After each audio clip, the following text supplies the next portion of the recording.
what does the club mean to you? Well, my home's 10 yards away, so yeah, it's like a second home to me. Great people, obviously volunteers, just a massive community, fantastic club. Came here, this is my 10th year I think it is now, so ever since I came here it's just been like I said, they've looked after me like I'm one of their own, even though I'm not actually from Wombwell, but I feel like I am.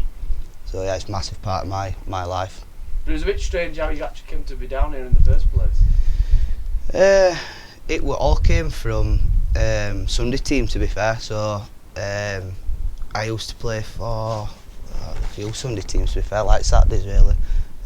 But I moved up here, like I said, 10 years ago, and some of the lads tracked me down and said, "No, you're in Wombwell, you're playing for Wombwell," sort of thing. And I think I had Steve Roby knocking on the door, saying, "Sign this, or windows are going through." So yeah, so I signed, and ever since then I've never looked back, to be fair. It's just kicked on since then really. And there's a fair few characters around the club, isn't there? Oh yes, full of them, every single one of them.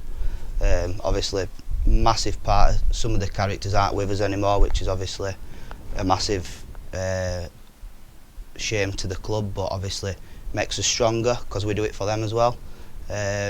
Even the boys present, and obviously I haven't played much this year at all. Well, I've played about 15 minutes or something like that, but yeah, we still do it for them. We always think of them. Obviously there's benches all around ground, replicating like the Colonel, Ian Hall, Wardy, which were obviously a massive part of this club when I joined, and still are. What would you say the best memory, or funniest best memory of playing here? Possibly one wasn't when we were even on the field. Yeah, you could say that. One of my best memories is always in a final. Well, there's two actually. I think we played, it were a Wombwell derby, and it were actually at Shafton. I think we were playing, it wasn't Wombwell Town actually at the time. I think it was Old Alma team. I don't know who they're playing, it might have been Havers a Wreck. And yeah, it was played at Shafton, and I'd scored 2, and I got a free kick at edge at box, and I fancied it like, and Colonel shouting over, don't be letting him have it, like he's rubbish. I'll not swear, there were obviously other words like, and I put it straight in top corner and just gave him fingers like, and that were a good memory. And then I remember going into the pub after, and he come over and give me a good old lick down outside at face and go, "I knew you'd score, love." So that were always a memory that's obviously always stuck with me. And then Ian Hall, massive part of this club, and his dog Marley. I always remember whenever I scored, he were always stood just offside, obviously of the goal.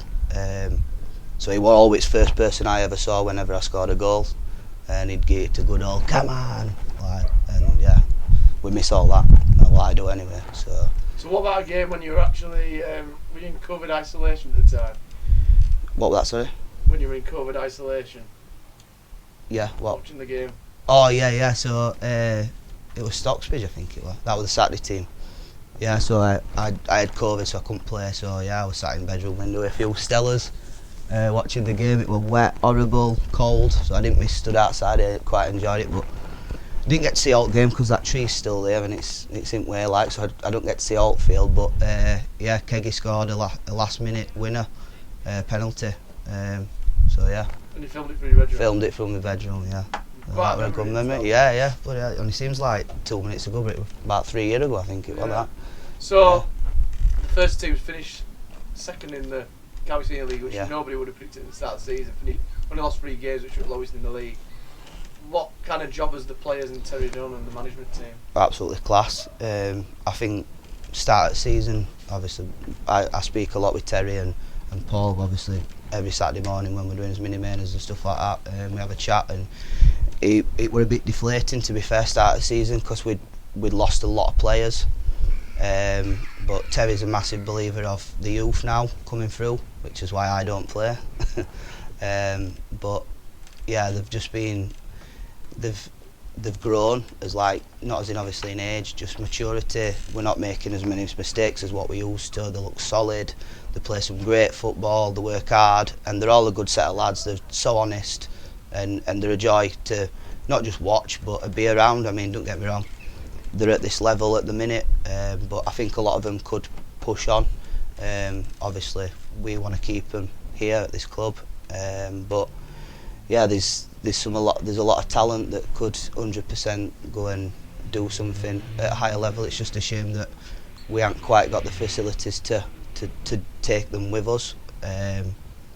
Hopefully one day that does happen. I think that's a massive factor for this club, and I think that's what it deserves. But yeah, fantastic achievement for me. I just gutted they didn't get it off the line, to be fair. I mean, it's one of those where we were, I think we were 5 minutes away from clinching title. Fair play to Swinton. They're obviously a good, strong, solid side, and kind of I look at Swinton and I see like a replication as a club to us. And Bill is doing obviously an amazing job there. And yeah, like obviously congratulations to them. But same again, I think it's still, we've well overachieved for second, and we look to kick on again next year. So in terms of mini-mainers, when you think about your football achievements, where does the mini-mainers rank in all that? Oh, it's massive. It's like I say, it's part of my life. We've been going 7 years now. When I first joined, obviously 10 years ago, there was no junior section at all at Wombwell. So a couple of guys, Toddy collared me and said, why don't you set something up? So obviously I had to put it to the committee and the club itself, and I think a lot of people maybe like doubted it a little bit, but it's just been absolutely amazing for the club. It's something I'm really proud of. Like I said, I think now we've established we've got anything from under 4s, under 5s, going all the way through now to the seniors, and some now are even on the verge of playing for adults football, because when they started with us they'll have been like 11, so they're knocking on 16, 17-year-olds, some of them now, and it's great. I love just rocking up and seeing some of the lads that obviously we've taught and that they've come through the process. And long may it continue. So and it's not just you, is it? No, so we've kept it all in house. So obviously Jake and Azza, they've been with us from the start. Like I say, it's great for them as well, because obviously they're still playing. So even some of the lads, some of my junior lads, obviously under 6, under 7s, 8s, 9s, they'll come and watch the senior games, and I think it's fantastic to see that obviously the coaches are still playing. Now and again I might get them on, but So what's happening with your football career then? We don't know. It's a weird one for me, because I got injured just before lockdown. Did my PLC, so I was out for quite some time when I was at Stocksbridge, and then obviously come back quite fit, ready to go. And I don't know, the drive, the buzz just wasn't quite there. I don't know whether it was something to do with obviously COVID, and I don't know, can't put my finger to it. It was just one of these where I just couldn't, I wasn't fully committed, and I just thought it's not fair on me, it's not fair on myself or my family to just be doing it just for the sake of doing it. You've got to be hungry, you've got to want to keep doing it, and that hunger had just kind of gone.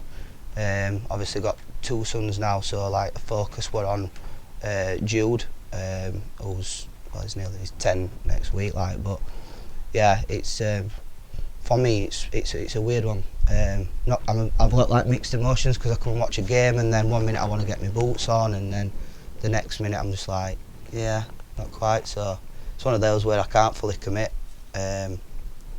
Next year we don't know. We might. I'll do a pre-season and we'll take it from there. But when you look back, you've got lots of memories, haven't you? Oh yeah. I've had a good 12, 13 year non-league, from being 18, obviously leaving Barnsley, and yeah, met some amazing people. I think from my point of view, the Shaw Lane journey, I know you weren't obviously there for the whole length of it, but they were fantastic memories, and Craig Wood got a lot of stick, but I think he did a lot for non-league football, certainly in South Yorkshire, if not Barnsley, he might have interest what was in that club. Yeah. And I think it helped the other clubs get interest, because there was a lot of fantastic games down there. I mean, where does Shaw Lane rank in it all? For me, top. Alongside, well, it's quite sad really, because the 2 teams that mean the most to me, no offence to others, like, but they kind of don't exist anymore. So Shaw Lane and Ossett Town. Obviously it's now Ossett United, so obviously I do think a lot of them. I always watch out for their results, but yeah, the two clubs that meant a lot to me were obviously Shaw Lane, and like I say, Ossett. But yeah, Shaw Lane for me was massive, because originally we were a Sunday team that progressed through county senior, obviously in Wombwell's league, and we just went on step by step.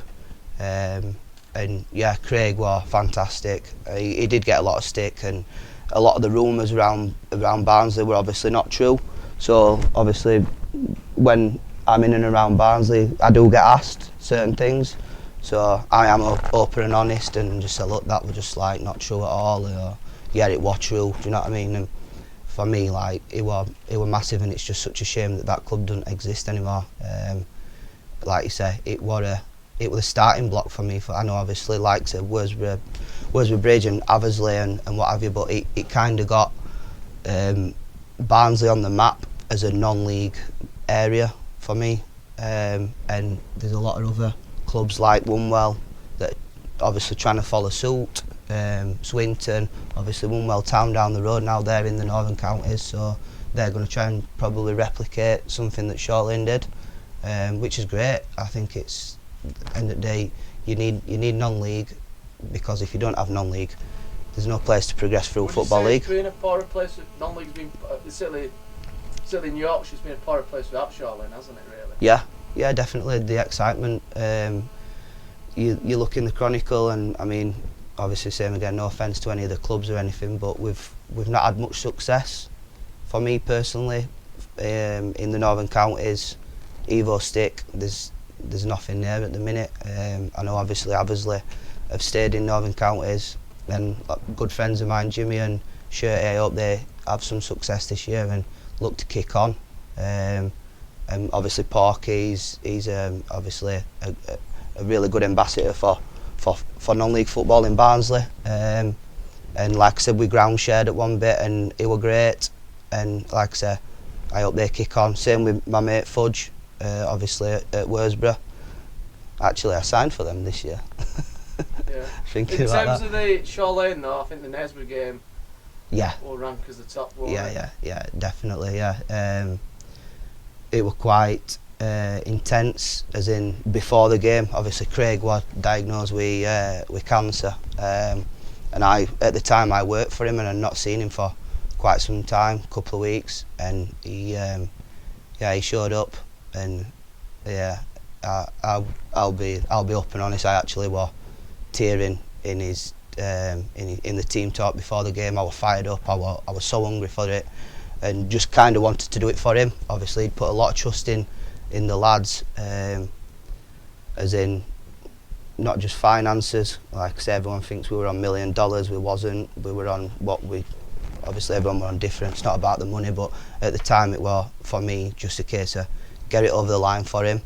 And yeah, it were a bit of a nail biter. Obviously, we went 2-1 up. I scored, equalised for 1-1. Then they went 2-1 up, and I think there were only like 5 minutes, something like that. And Kelsey went down line, got brought down for penalty, and he chucked ball at me and just said, "Stick it away, pal." And I'll be honest with you, I've never been as nervous in my life. And luckily, put it in.